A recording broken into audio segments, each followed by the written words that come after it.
করেই এবার একদিনের জন্য আমরা গিয়েছিলাম ময়মনসিংহ হালুয়াঘাট ব্রাউনিয়াপুর বাসাতে। যাবার আগে মিল্টন ভাইয়ের জন্মদিন সেলিব্রেট করেছি। স্বর্ণকিশোরীর আবার নতুন করে পথযাত্রা শুরু হয়েছে, সেখানে গিয়ে মজার মজার খাবার খেয়েছি। ইন্ডিয়ার বর্ডার ধরে সব কিছু ঘুরে ঘুরে আমরা দেখেছিলাম এবং প্রথমবার হচ্ছে আমি তানভীর এবং নীলপদ্মকে নিয়ে ড্রাইভিং করেছি। সব কিছু মিলিয়ে থাকছে আমার আজকের ভিডিও। আসসালামু আলাইকুম, কেমন আছেন সবাই? আশা করছি সবাই ভালো আছেন। আমিও আলহামদুলিল্লাহ অনেক বেশি ভালো আছি। বিগত কিছুদিন ধরে ঢাকা এবং ঢাকার বাহিরে সব জায়গাতে প্রচুর পরিমাণে বৃষ্টি হচ্ছে। সেই বৃষ্টিটাকে আমরা ঢাকায় বাসায় বসে উপভোগ করছিলাম আমি এবং নীলপদ্ম।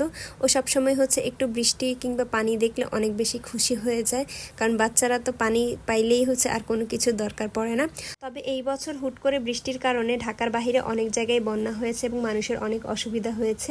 বৃষ্টির স্বাদ পেয়ে আমার গাছগুলো অনেক সতেজ হয়ে পড়েছে। বাগানে এবার বেশ কয়েকটা নতুন নতুন গাছের চারা লাগিয়েছিলাম, তার মধ্যে কিছু গাছ হয়েছে এবং কিছুগুলো মারা গিয়েছে।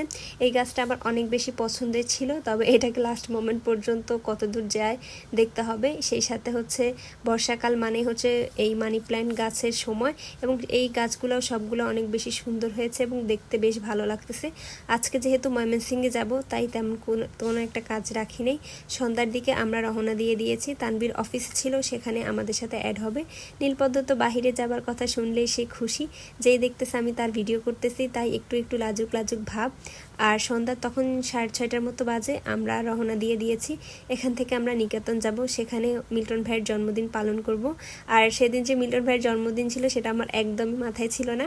তো হুট করে প্ল্যান, আমরা রওনা দেওয়ার আগে জাস্ট এসে নীলপদ্ম একটা কেক কাটলো। মানে বার্থডে হচ্ছে মিল্টন ভাইয়া, তবে কেকটা কেটেছে নীলপদ্ম। ভাইয়া নীলপদ্মের জন্য অপেক্ষা করতেছিল যে নীলপদ্ম কখন আসবে আর আমরা সবাই মিলে কেক কাটবো। নীলপদ্ম বরাবরই হচ্ছে কেকটা কাটতেছে এবং সে অনেক বেশি এক্সাইটেড এবং হ্যাপি ছিল।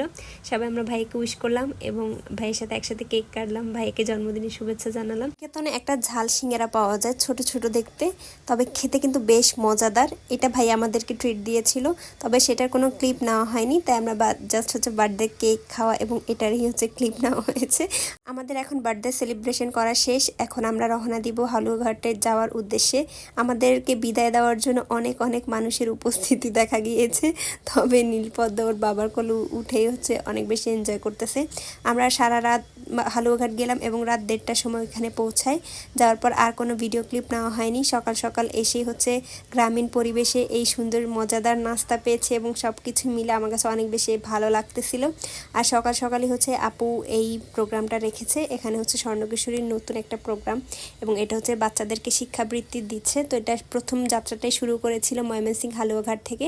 তো ওদের সাথে আমি সামিল হতে পেরে আমার কাছে অনেক অনেক বেশি ভালো লেগেছে। যেহেতু চারদিকে প্রচুর পরিমাণে বৃষ্টি হচ্ছে, তাই এটা ইনডোরে রেখেছে এবং আমরা খুব তাড়াতাড়ি হচ্ছে প্রোগ্রামটা শেষ করে, এবং চারদিকের ওয়েদারটা সেদিন মারাত্মক রকমের সুন্দর ছিল। আর বৃষ্টির সময় গ্রামটা অপরূপ সুন্দর হয়। অফিসিয়ালি সব কার্যক্রম শেষ এবং তানভীর ওদের সবাইকে বুঝিয়ে দিচ্ছে যে ওরা কিভাবে পরবর্তীতে কাজগুলা করবে। আর নীলপদ্ম তো ব্রাউনিয়াপুর বাসাতে যাওয়ার পর যেই দিকে তাকায় সেদিকে শুধু চিপস পায়, সে খাওয়া দাওয়া সব বন্ধ করে দিয়েছে, সে চিপসের উপরেই ছিল। আর আপু আমাদের যাওয়া উপলক্ষে অনেক মজার মজার খাবারের আইটেম করেছে, সবগুলোর আমার ভিডিও ক্লিপ নেই, তবে প্রত্যেকটা খাবার অনেক অনেক বেশি মজা ছিল এবং আমরা খুবই এনজয় করে খেয়েছিলাম। হালুয়াঘাটে আপুদের যে বাসাটা বানানো হয়েছে সেই বাসাটা আমার অনেক বেশি ভালো লেগেছে এবং অনেক অনেক বেশি সুন্দর হয়েছে। আমার খুব ইচ্ছা ছিল ফুল বাসার একটা ট্যুর দেওয়ার, তবে সময় সুযোগ করে উঠতে পারিনি, তাই ফুল বাসার পুরো ট্যুর নেই, জাস্ট হচ্ছে কয়েকটা ক্লিপ আমি নিয়েছিলাম। তো দুপুরে খাওয়া দাওয়া করা শেষ করে আমি হচ্ছে বিকালের দিকে আমরা বের হয়ে গিয়েছিলাম, একটু বর্ডারের কাছে যাব এবং চারপাশটা একটু ঘুরে ঘুরে দেখব। আর নীলপদ্মর মুডটা একটু অফ ছিল, কারণ ও ঘুমাইছিল, ওকে ঘুম থেকে তুলে নিয়ে এসেছিলাম আমি, এবং সে যখন যাচ্ছিল রাস্তায় অনেক গরু ছাগল দেখতেছিল এবং সেগুলো দেখে সে অনেক বেশি এনজয় করেছে পুরো ট্রিপটা। আর যেহেতু আমরা রাতেই রওনা দিব, তাই বিকালের মধ্যেই হচ্ছে আমরা একটু আসলাম এবং এসে এখানে দেখতেছিলাম যে চারদিকের পরিবেশটা কেমন, এবং খুবই ভালো লেগেছে এবং ওদের এলাকাটাও অনেক বেশি সুন্দর। এটা হচ্ছে একটা বর্ডার, এখানের পরের যে সাইডটা ওইখানেই হচ্ছে ইন্ডিয়া। পরবর্তীতে আর কোনো ছবি ভিডিও করা যাবে না, ওইটা নিষিদ্ধ ছিল। তো আমরা এখানে হচ্ছে জাস্ট কয়েকটা ছবি তুললাম, ভিডিও করলাম। এর পাশেই হচ্ছে একটা নদী আছে, সেখানে হচ্ছে অনেক সুন্দর, আর ওই নদীটা দিয়েই হচ্ছে মানে বিভিন্ন ধরনের মালামাল যাতায়াত করা হয়। তো নদীর পাড়ে নীলপদ্মরা বসে আছে, আমরাও এখন তাদের সাথে যুক্ত হব।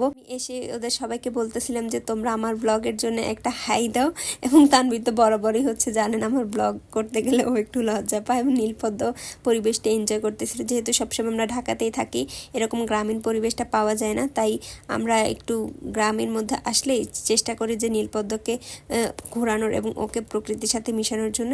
এর পরবর্তীতে আমরা বন্দর থেকে আসলাম এবং এখানে একটা পার্ক আছে। এই পার্কটাতে ঢুকতে টিকিট কাটা লাগে, প্রত্যেকটা টিকিটই হচ্ছে পার পার্সনের জন্য 20 টাকা করে। আর এখানে তেমন কিছু একটা নেই, জাস্ট অনেক সবুজ আর অনেক গাছগাছালি আছে, আর বসার জন্য কয়েকটা টুকটাক সিটার আছে। আর এই বাচ্চাদের জন্য এই প্লেন টাইপের এই রাইডটা আছে। নীলপদ্ম তবে এই রাইডটা অনেক বেশি এনজয় করেছে এবং ও এখানে অনেক সময় ধরেই ছিল। বাচ্চারা তো এটাই চায়, আর কিছু চায় না। আমি ও দেখে অনেক বেশি এক্সাইটেড হয়ে গিয়েছিলাম যে ও মাশাআল্লাহ খুব সুন্দর করে এটাকে এনজয় করতেছিল, এবং আমি ওরকে যতবার বলতেছি নিলাম নীলপদ্ম একটা হাই দাও, এবং ও ততবারই হচ্ছে হাই দিচ্ছিল, এবং ওর কাছে খুবই ভালো লাগতেছিল।